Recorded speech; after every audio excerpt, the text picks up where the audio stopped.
हमारे मन में गंदे विचार क्यों आते हैं? हम नहीं चाहते पर फिर भी हमारे मन में गंदे विचार आते रहते हैं। लेकिन क्यों? मन ही हमारा सबसे बड़ा दोस्त और मन ही हमारा सबसे बड़ा शत्रु है।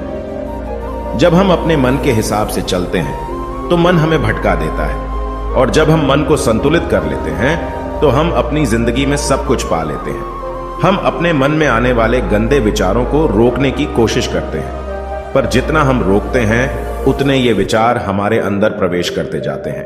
आप जिस चीज से जितना दूर भागोगे उतनी ही वह चीज आपके पास आएगी। इसीलिए उस चीज से भागो मत, बल्कि उस पर संतुलन कायम रखो। एक बार एक युवक गौतम बुद्ध के पास आया और गौतम बुद्ध से बोला, हे बुद्ध, मेरे मन में इतने गंदे विचार क्यों आते हैं? मैं नहीं चाहता कि मेरे मन में गंदे विचार आएं, पर मेरे मन में हमेशा काम वासना के विचार चलते रहते हैं और मैं इनके बारे में सोच सोच कर बहुत परेशान हूं। मेरी ऊर्जा और समय ये सब सोचने में ही नष्ट हो जाते हैं, और ये सब विचारों की वजह से मैं कभी कभी शांत नहीं रह पाता और मैं हमेशा ही स्त्रियों को देखकर मोहित हो जाता हूं, अपने आप को रोक ही नहीं पाता। बुद्ध मुस्कुराए और उन्होंने उस युवक से पूछा, क्या तुम्हें पता है कि यह काम वासना होती क्या है? फिर लड़के ने उत्तर दिया और कहा, बुद्ध, मुझे तो नहीं पता कि काम वासना होती क्या है, परंतु हां, ये जो भी है बहुत बुरी चीज है। फिर बुद्ध ने उस युवक से कहा, सबसे पहले तो तुम्हें यह समझना है कि प्राकृतिक रूप से जो भी चीज हमारे अंदर है वह बुरी नहीं है। हमारे जीवन में उसकी कुछ न कुछ जरूरत होती है। वासना कोई बुरी बात नहीं है, यह हमारे मन की एक भावना है जो हमें किसी न किसी चीज की कमी का एहसास करवाती है, और फिर हम उस चीज को पाने के लिए उस चीज की ओर आकर्षित हो जाते हैं। जैसे अगर तुम्हारे पास धन की कमी है तो तुम में धन पाने की वासना उत्पन्न हो जाएगी। इसका मतलब यह नहीं कि वासना बुरी है, बल्कि यह तो हमारे मन के एक प्रकार की जरूरत का एहसास है, और जब यह जरूरत शारीरिक हो तो हम इसे काम वासना कह देते हैं। युवक ने गौतम बुद्ध को कहा, बुद्ध, मुझे काम वासना का मतलब तो समझ में आ गया, पर आप मुझे यह बताइए कि यह आती कहां से है और कैसे आती है? गौतम बुद्ध ने कहा, काम वासना कहीं से आती नहीं है, यह तो हमारे अंदर ही होती है, और इसका होना तो जरूरी भी है, तभी तो मानव जाति का विस्तार होगा। युवक ने कहा, जब यह हमारे अंदर ही है और जरूरी भी है तो फिर लोग इसे गलत क्यों बताते हैं? बुद्ध ने कहा, यही समस्या है। लोगों ने काम वासना को गलत तरीके से सोच लिया है, इसे छिपाने की और दबाने की कोशिश करते हैं। काम वासना गलत नहीं है, बल्कि काम वासना का गलत तरीके से प्रयोग करना गलत बात है। लोग जिसे पसंद करते हैं उसी के लिए जीने लग जाते हैं और उसके बारे में हमेशा सोचते रहते हैं, पर यह सब गलत है। बुद्ध ने युवक से कहा, क्या तुम्हें पता है कि जानवरों में भी काम वासना होती है? युवक ने उत्तर दिया, हां बुद्ध, जानवरों में भी काम वासना होती है, क्योंकि जानवर भी तो आखिर अपनी पीढ़ी को आगे बढ़ाएंगे। बुद्ध ने कहा, तो फिर हम जानवरों की काम वासना को क्यों गलत नहीं कहते? युवक ने कहा, मुझे नहीं पता महात्मा, आप ही मुझे बताइए। गौतम बुद्ध ने कहा, जानवर अपनी काम वासना का प्रयोग आनंद प्राप्ति के लिए नहीं करते, वह तो सिर्फ संतान उत्पन्न करने के लिए काम वासना का उपयोग करते हैं। जानवरों को प्रकृति ने इतनी समझ नहीं दी कि वह काम वासना को अपने सुख का आधार बना सके, जबकि मनुष्य अपनी समझ के बलबूते पर प्रकृति में पाई जाने वाली प्रत्येक वस्तु को अपने सुख के लिए अपने प्रयोग करता है। हम इंसानों ने ही काम वासना को अपने सुख का साधन बना लिया है, जबकि प्रकृति ने तो हमें अपने वंश को आगे बढ़ाने के लिए दिया था, लेकिन इंसानों ने इसे अपने जीवन का परम लक्ष्य बना रखा है, और इस तरह से काम वासना का बेलगाम हो जाना गलत है। युवक ने बुद्ध से पूछा, महात्मा जी, ये काम वासना हम पर हावी क्यों होती है? क्यों यह बेलगाम हो जाती है? तब गौतम बुद्ध ने कहा, सुनो, अब जो मैं तुम्हें बताऊंगा उसे तुम ध्यानपूर्वक सुनना। काम वासना का सारा खेल तुम्हें समझ आ जाएगा, तुम्हें तुम्हारे सारे सवालों का जवाब मिल जाएगा, बस तुम्हें ध्यान से सुनकर समझना है। फिर गौतम बुद्ध युवक को बताना शुरू करते हैं। एक बार की बात है, एक आश्रम में गुरु और उनके शिष्य रहते थे। शिष्य रोजाना आश्रम के बाहर स्थित गांव में दीक्षा लेने के लिए जाते थे। शिष्य जो गांव में भिक्षा लेने जाता था, उस रास्ते में एक नदी पड़ती थी जिससे वह रोज भिक्षा लेने जाता था। एक दिन उसने देखा कि एक लड़का पेड़ के पीछे छिपा है। उसने लड़के के पास जाकर पूछा, भाई तुम इस पेड़ के पीछे छिपकर क्या देख रहे हो? लड़के ने कहा, अरे तुझे नहीं दिख रहा क्या कि मैं क्या देख रहा हूं? तब शिष्य ने नदी की तरफ देखा तो वहां पर कुछ लड़कियां पानी भर रही थी। लड़कियां 14-15 साल की होंगी। तब शिष्य ने लड़के से कहा, अरे भाई, वहां पर तो लड़कियां पानी भर रही हैं, इसमें छिपकर देखने वाली क्या बात है? तब वो लड़का शिष्य की तरफ देखकर उससे कहता है, अरे पागल, तुम्हें दिखाई नहीं दे रहा क्या कि मैं क्या कर रहा हूं? वह परियां कैसे नदी से पानी निकाल रही है। जरा उनकी अदाओं को देखो, उनके कोमल शरीर को देखो, उनकी पतली कमर मटके को उठाते समय कैसे बल खाती है, और उनके बाल उनकी कमर पर कैसे लहरा रहे हैं, मानो सुंदरता बिखरी पड़ी हो। शिष्य फिर नदी की तरफ देखता है और इस बार वह देखता ही चला गया। अभी तक तो उसे कुछ भी नजर नहीं आ रहा था और वह बिल्कुल निर्भय था। उसे किसी बात का कोई डर नहीं था, लेकिन अब वह छुपने लगा और उन लड़कियों को देखने लगा जैसे उसने कोई अपराध कर दिया हो। और जब वो छुपकर उन लड़कियों को देख रहा था तभी वो अंदर से कांप गया और उसने कहा कि यह मैं क्या कर रहा हूं? मैं जो भी कर रहा हूं वह सही नहीं है, मुझे यहां से चले जाना चाहिए। और फिर वह जल्दी से वह से चला जाता है। फिर वह आश्रम पहुंच जाता है। आश्रम जाकर वह अपने कार्यों में लग गया, लेकिन जो अभी वह देख कर आया था वही उसकी आंखों के सामने बार बार आ रहा था। उसके मन में वही दृश्य चल रहा था। उसका मन वही सब कुछ देखने के लिए ललचा रहा था। उसका किसी भी काम में मन नहीं लग रहा था। सुबह होते ही वह रोज भिक्षा के लिए आश्रम से जल्दी निकल जाता और नदी के पास वाले पेड़ के पास जाता, जहां वह लड़का पहले से मौजूद रहता था। उसके साथ मिलकर लड़कियों को छुप कर देखता था। अब वह रोज ऐसा करने लग गया। उसका मन अब किसी भी काम में नहीं लगता था। वह हमेशा किसी न किसी प्रकार के विचारों में उलझा रहता था। वह आश्रम के कार्यों को भी ठीक ढंग से नहीं कर पा रहा था। न वह ठीक से सो पाता था और न ठीक से खाना खा पाता था। उसका मन बेचैन सा रहता था। उसका मन बार बार उन लड़कियों के सौंदर्य को देखने के लिए ललचाता था। जब गुरु भिक्षा देते तब भी उसका मन कहीं और विचारों में खोया रहता था। गुरु ने अपने शिष्य की इन हरकतों को देखा।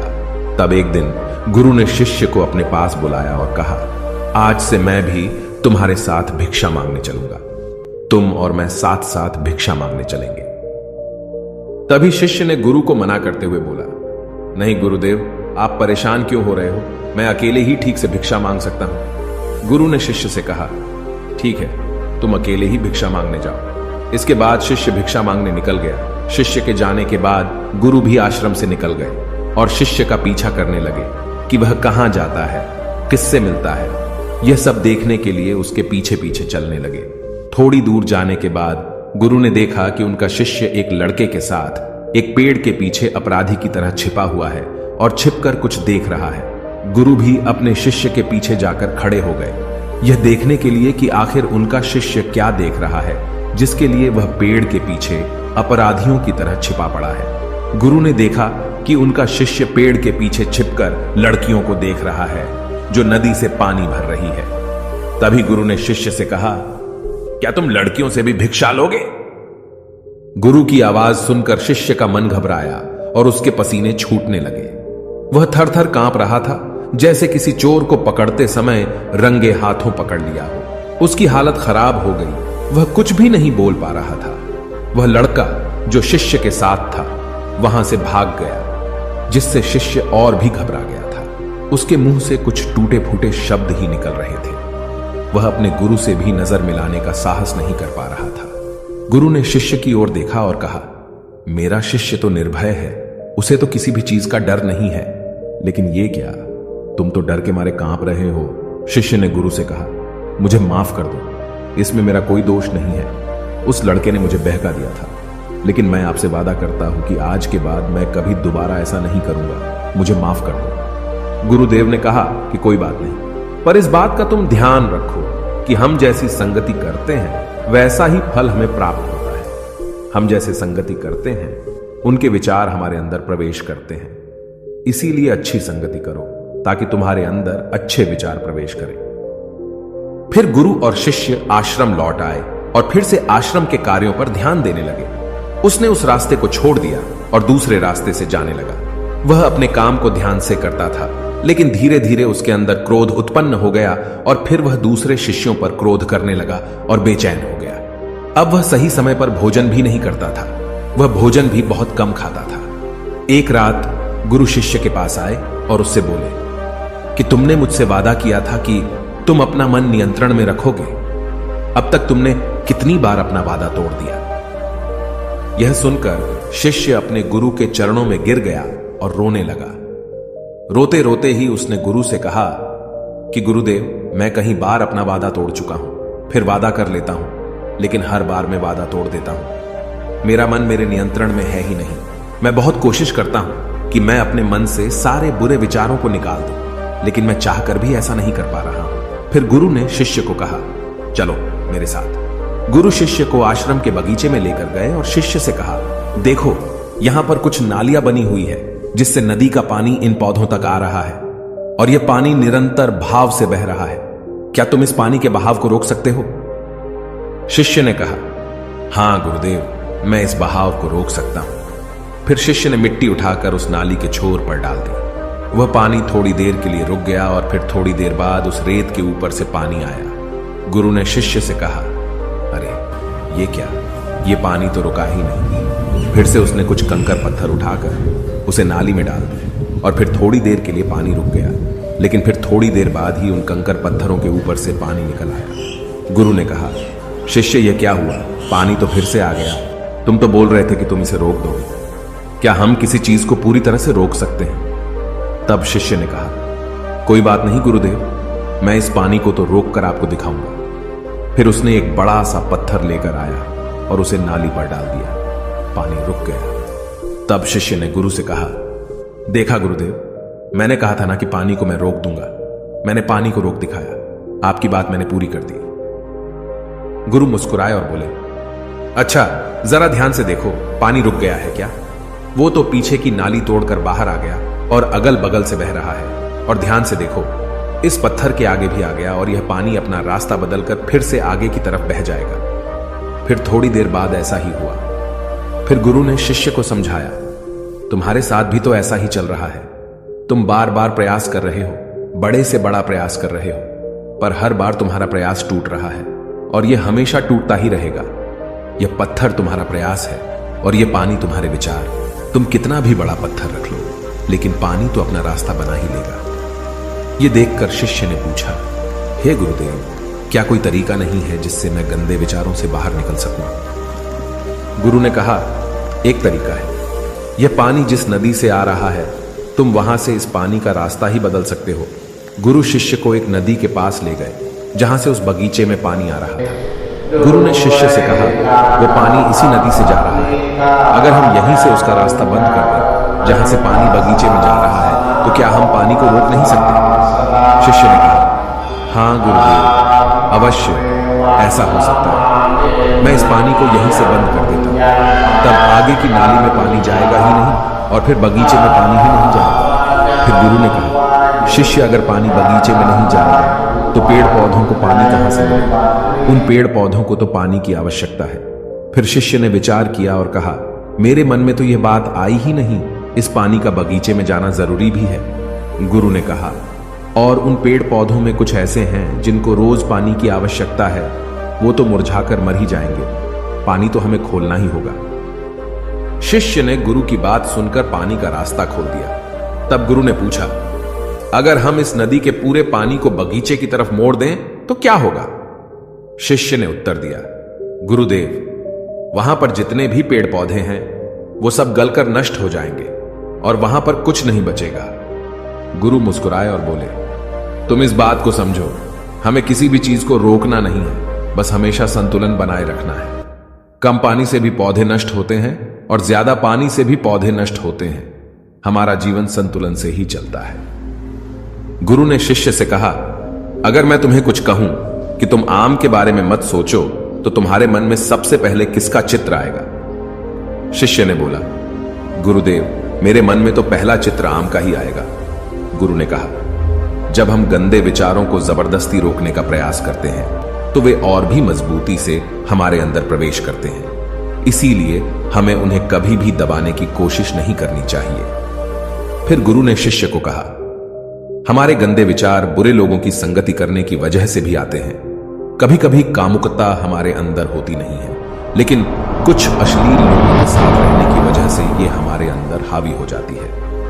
फिर शिष्य ने कहा, गुरुदेव, आप सही कह रहे हैं, मैं अपने मार्ग से भटक गया था। फिर वह शिष्य उस रात बहुत ही चैन की नींद सोया।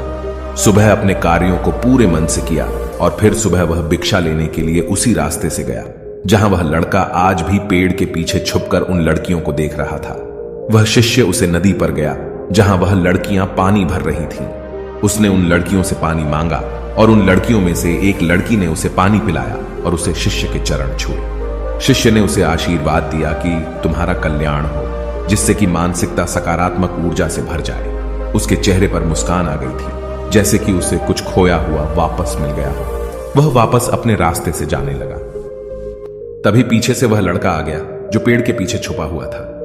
वह शिष्य के पास आया और बोला, क्या बात है, आज तो तुमने नजदीक से दर्शन कर लिए, तुम तो मुझसे भी आगे निकले। तब शिष्य ने कहा, हम हमेशा दूसरों के दर्शन करने में ही व्यस्त रहते हैं, अपने दर्शन कर ही नहीं पाते। तुम कब तक इस पेड़ के पीछे छुपाते रहोगे? किसी को पसंद कर लो, उसे बोल दो। अगर वो भी तुम्हें पसंद करती है तो शादी कर लो और उससे पहले तुम कुछ बन जाओ। अपने आप को पहचान लो, ऐसे अपना समय बर्बाद मत करो। फिर वह लड़का रोज उस शिष्य से मिलने लगा और उसने लड़के को नदी पर न जाने के लिए प्रेरित किया। और फिर वह लड़का अपने जीवन में कुछ बनने के लिए संघर्ष करने लगा। तो तुमने देखा कि संगति का असर क्या होता है। अपनी संगति बदलो, अपने विचार बदलो। गुरु ने शिष्य से पूछा, क्या तुम्हें अपने सभी सवालों का उत्तर मिल गया? तब शिष्य ने कहा, हां महात्मा जी, आपका धन्यवाद। तब गुरु ने शिष्य से कहा कि जब तुम्हारे मन में गंदे विचार आए तब तुम अपने आप को दोषी मत मानो। यह शरीर है और यह सब इसने हजारों वर्षों से सिखा है। एक केवल तुम्हारे सोच लेने से या शपथ लेने से यह टूटने वाला है नहीं, लेकिन तुम्हारे पास वो शक्ति है, वो ऊर्जा है जिसका तुम्हें संतुलन उपयोग करना है। तुम एक जीवित ऊर्जा हो जो कुछ भी अनुभव करने के लिए स्वतंत्र है। इसीलिए तुम अपने आप को पहचानो। इस कहानी से हमें यह सीख मिलती है कि हमारे विचारों का महत्व कितना अधिक होता है। हमारे विचार ही हमारे भविष्य की दिशा को निर्धारित करते हैं। हमें सकारात्मक विचारों को अपने मन में पूरी शक्ति के साथ अपनाना चाहिए ताकि हम सही दिशा में आगे बढ़ सकें।